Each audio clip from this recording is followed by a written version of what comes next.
মারধরে দুজন নিহতের পর থমথমে চট্টগ্রামের সাতকানিয়ার ছনখোলা এলাকা। বাড়ানো হয়েছে পুলিশের নজরদারি।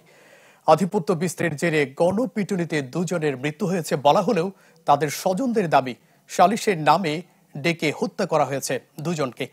ঘটনাস্থলে পাওয়া একটি পিস্তল নিয়ে উঠেছে নানা প্রশ্ন।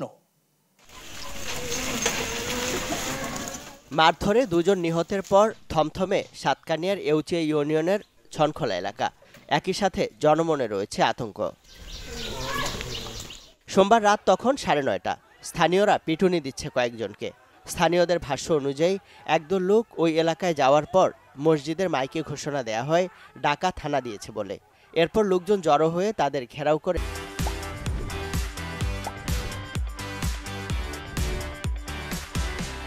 পিটুনি দেয়। এতে নেজামুদ্দিন ও সালেক নামে দুজন ঘটনাস্থলে মারা যায়।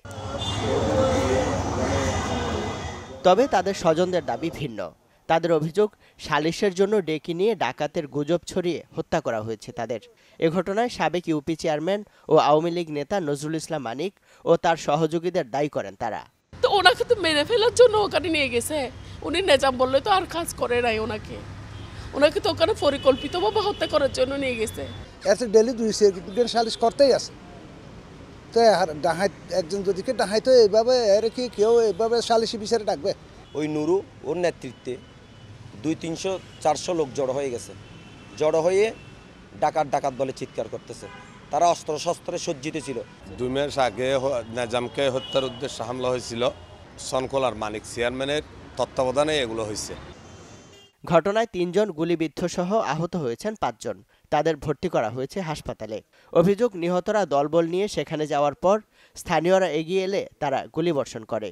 গুলিবিদ্ধদের মধ্যে একজনের অবস্থা আশঙ্কাজনক। টোটাল 5 জন পেশেন্টের মধ্যে 3 জন ছিল গানশটের পেশেন্ট, আর 2 জন একজন ধারালো ছুরি বা কিছু একটার আঘাত পাইছিল, আর একজন ব্লাইন্ড কিছু একটা দিয়ে আঘাত প্রাপ্ত ছিল। পেশেন্টটা ক্রিটিক্যাল অবস্থায় আছে। ওটার মাল্টিপল আপনার ইনজুরি আছে। বুকের মধ্যে আপনার গানশট আছে, পায়ের মধ্যে আছে। ঘটনাস্থল ছনখোলা তুলনামূলক পাহাড়ি ও নির্জন এলাকা। ঘটনার সময় নিহতদের পাশে একটি পিস্তল পড়ে থাকতে দেখা যায়, যা সচরাচর আইনশৃঙ্খলা বাহিনী ব্যবহার করে।